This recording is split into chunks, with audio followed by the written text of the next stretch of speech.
Ողբերգություն է տեղի ունեցել Լոս Անջելեսի հայ ընտանիքներից մեկում։ Հյուսիսային Հիլզում հրազենային միջադեպի հետևանքով զոհվել են 2 մեծահասակ եւ 2 փոքրահասակ երեխա։ Լոս Անջելեսի հյուսիսային Հիլզ շրջանում տեղի ունեցած ողբերգական դեպքը ցնցել է ոչ միայն տեղի բնակիչներին, այլև ավելի լայն հանրությանը։ Ըստ նախնական տեղեկությունների ընտանիքի մայրը հայ է եղել։ Տներից մեկում հայտնաբերվել են նույն ընտանիքի 4 անդամների մարմիններ, հրազենային մահացու վնասվածքներով։ Իրավապահ մարմինները դերքը ներկայումս դիտարկում են որպես սպանություն, որին հաջորդել է ինքնասպանությունը։ Ըստ նախնական տեղեկությունների զոհերի թվում են 2 մեծահասակ եւ 2 փոքրահասակ երեխա, մեկը մանկահասակ, իսկ մյուսը նորածին։ Նման ողբերգական հանգամանքներն առավել ծանր են դարձնում դեպքը, քանի որ այն ընդգրկում է ամենախոցելի խմբերից մեկը։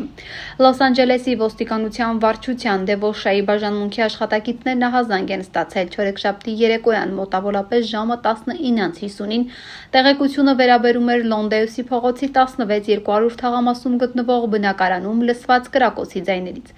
Դեպքի վայր ժամանած ոստիկանները տան ներսում հայտնաբերել են 4 զոհերի մարմիններ։ Բոլորն ունեցել են հրազենային վնասվածքներ եւ նախնական գնահատականների մահը վրա է հասել հենց այդ վնասվածքների հետևանքով։ Իրավապահները ներկայումս իրականացնում են մանրակրկիտ քննություն, պարզելու դեպքի ամբողջական պատկերը, չնայած այն հանգամանքին, որ դեպքը դիտարկվում են որպես սպանություն եւ ապա ինքնասպանություն։ Պաշտոնական եզրակացությունը կտրվի միայն բոլոր ապացույցների ուսումնասիրությունից հետո։ Քննիչները փորձում են պարզել նաև հնարավոր դրդապատճառները, այդ թվում ընտանեկան խնդիրները, հոգեբանական ճնշումները կամ հանգամանքները, որոնք կարող էին հանգեցնել այս ողբերգությանը։ Հարևանները, որոնց զրուցել են տեղական լրատվամիջոցների հետ, նշել են, որ խորապես ցնցված են տեղի ունեցածից։ Նրանց խոսքով ընտանիքը աչքեր ընկնում համեստ եւ փակ կենսակերպով։ Նրանք հազվադեպ էին շփվում հարևանների հետ եւ հիմնականում պահում էին իրենց առօրյան առանց ավելորդ ուշադրություն գրավելու։ Սա շատ հանգիստ թաղամաս է, այստեղ նման բաներ գրեթե երբեք չեն լինում, նշել են բնակիչներից մի քանիսը,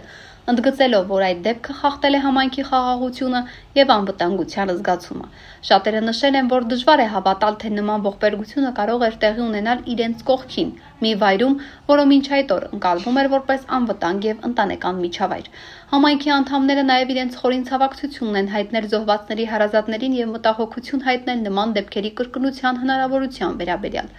Շատերի կարծիքով անհրաժեշտ է ավելի մեծ ուշադրություն դարձնել հոգեկան առողջության խնդիրներին եւ ընտանեկան հարաբերությունների լարվածություններին, որոնք երբեմն մնում են աննկատ մինչեւ ողբերգական հետևանքների հասնելը։ Այս դեպքը եւս մեկ անգամ հիշեցնում է, թե որքան կարևոր է ժամանակին արձագանքել ընտանեկան խնդիրներին եւ աջակցություն ցուցաբերել այն մարդկանց, որոնք կարող են գտնել հոգեբանական ծանր վիճակում։